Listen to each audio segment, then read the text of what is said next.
చూడండి. కానీ ఇక్కడ ముగ్గురిని తీసుకెళ్లారు కదా, యేసుక్రీస్తు వారేమో ప్రార్థిస్తూ ఉంటే ఈ ముగ్గురు ఏం చేస్తున్నారమ్మా, కింద వచ్చిన మీరు చదివితే వారు చక్కగా నిద్రపోతున్నారు. ఏం చేస్తున్నారు? చక్కగా నిద్రపోతున్నారు. మనం కూడా మందిరాలకు వచ్చినప్పుడు ఏం చేస్తాం? ఏదన్నా మంచి ఉద్యోగం పాట అయితే చక్క లేదు, ఎక్కడ లేని ఉద్యోగం తెచ్చుకొని చప్పట్లు కొట్టేస్తా ఉంటాం. ఒక అర్థమైనవంతమైన పాఠం రాగంతో పాడుతూ ఉంటే కూనికి పాటలు వచ్చేస్తూ ఉంటాయి, నిద్ర వచ్చేస్తూ ఉంటాయి. ప్రార్థనలు కూడా ఎక్కువ చేయడానికి ఇష్టపడం. ప్రార్థన ఇచ్చారంటే మనలోకి దయ్యం వచ్చి కూర్చొని నిద్ర వచ్చేస్తూ ఉంటాం. నీలోకి నిద్ర వస్తుందంటే అపవాదిగాడు నీలో. ఇక్కడ ఈ ముగ్గురు భక్తులకి ఏం లేదో తెలుసా? హృదయంలో పట్టుదల. నాతో ఉండే యేసుక్రీస్తు సిలువకు అప్పగిప్పబడుతున్నాడు. ఆయనను ఈ శ్రమ తగ్గాలి అంటే, ఈ శ్రమలో ఆయనకు శక్తి పుంజాలి అంటే మేము ప్రార్థించాలి అని తీర్మానము, దృఢ నిశ్చయము వారిలో. ఏమైతే అయితేలే, ఆయన వెళ్ళాడు, ప్రార్థన చేసుకున్నాడు, మాకు కాదుగా శ్రమ వచ్చేది ఆయనకి అన్నట్లు ఏం చేస్తున్నారు? గొరకబెట్టి. ఈరోజు సంఘాలలో కూడా ఒక్కరికి శ్రమ వస్తే మనం నిద్రించే వారిగా ఉంటున్నాం, ఒకరు బాధపడితే మనము నిద్రించే వారిగా ఉంటున్నాం, ఒకరు ఏడుస్తూ ఉంటే నిద్రించే వారిగా ఉంటున్నాం. సంఘం యొక్క బాధ్యత ఏంటో తెలుసా? ఒకరు బాధపడితే వారితో పాటు కలిసి బాధపడాలి. హల్లెలూయా. ఒకరు ఏడుస్తూ ఉంటే వారి గృహానికి వెళ్ళి వారితో పాటు, ఒకరు సంతోషిస్తూ ఉంటే వారితో పాటు, వాళ్ళు ఏడుస్తూ ఉంటే నేను ఇంట్లో కూర్చొని నవ్వుతూ ఉంటే ఏమన్నా బాగుంటుందా? బాగోదమ్మా. ఈరోజు సంఘంకి కావాల్సిన ఒక శక్తి ఏంటి తెలుసా? ప్రార్థనా శక్తి. హల్లెలూయా.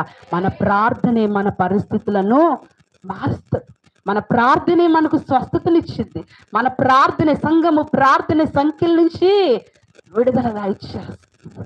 కాబట్టి ఎందాక నిద్రించే మాట అంటాడు దేవుడు, మీరు శోధనలో ప్రవేశింపకుండానట్లు మెలుగా ఉండి ప్రార్థన చేయడి. ఆత్మ సిద్ధమే కానీ పేతురుతో చెప్పి తిరిగిపోయి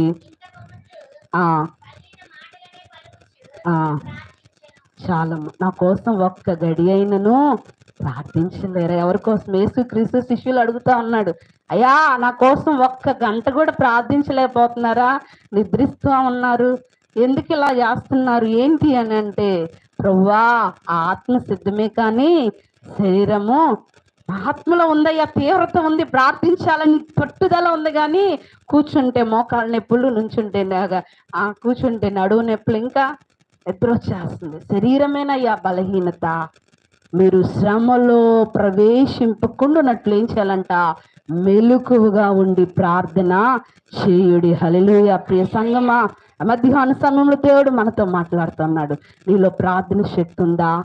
శ్రమల్లో ప్రవేశింపకుండానట్లు ముందుగానే సిద్ధపాటు ప్రార్థన ఉందమ్మా. యేసుక్రీస్తు సిలువకు ముందే సిద్ధపాటు ప్రార్థన చేశాడు. ఈరోజు నీకుందా ప్రార్థన? నీ భార్య కొరకు, నీ భర్త కొరకు, నీ బిడ్డల కొరకు, నీ కుటుంబం కొరకు, నీ సంఘం కొరకు, నశించిపోతున్న అనేక ఆత్మలు రక్షించుట కొరకు ప్రార్థన అనుభవం నీకుందా? ఈరోజు దేవుడు నిన్ను ప్రార్థిస్తా ఉన్నాడు. ప్రార్థించే అనుభవం నీకుందా? ప్రార్థన లేనిదే నీ జీవితం దేనికి పనికిరా. ప్రార్థన లేకపోతే నువ్వు దేవుని ఎదుట నిలబడలేవు. ప్రార్థన లేకపోతే లోకంలో సాతాను గాడిని జయించలేవు. అయ్యో నాకు చక్కగా పాడగలను, చక్కగా ఆ వాక్యం చదవగలను, చక్కగా జ్ఞానము తెలిసి నాకు వాక్యం అంటే, మోకాళ్ళ అనుభవం లేనిదే సాతాను గాడి ఎదుట నీవు. ఇప్పుడు మనం యుద్ధం ఎవరితో చేస్తున్నాం అనుకుంటున్నారు? అంధకార శక్తి ప్రధాన యాజకులతోనే. కంటికి కనిపిస్తాయమ్మా సాతాను శక్తులు? కంటికి కనిపిస్తాయా? ఆత్మలో, నీలో ఆత్మతో నింపబడితే, నువ్వు ప్రార్థనతో నింపబడితే కనిపించని ఆ శత్రు సమూహమును నువ్వు రెండంచుల ఖడ్గము వలె జయించగలవు. హల్లెలూయా. అటువంటి అనుభవం, అటువంటి శక్తి దేవుడు మీ అందరికీ దయచేయునుగాక. ఆమేన్. హల్లెలూయా. ఇక నుంచి ఏం చేస్తారు? ప్రార్థన చేస్తారా? నిద్రపోతారా? మెలకువగా ఉండి, నేను శ్రమలో ప్రవేశింపకున్నట్టు, నాతో పాటు చెప్పండి, నేను శ్రమలో ప్రవేశింపకుండునట్లు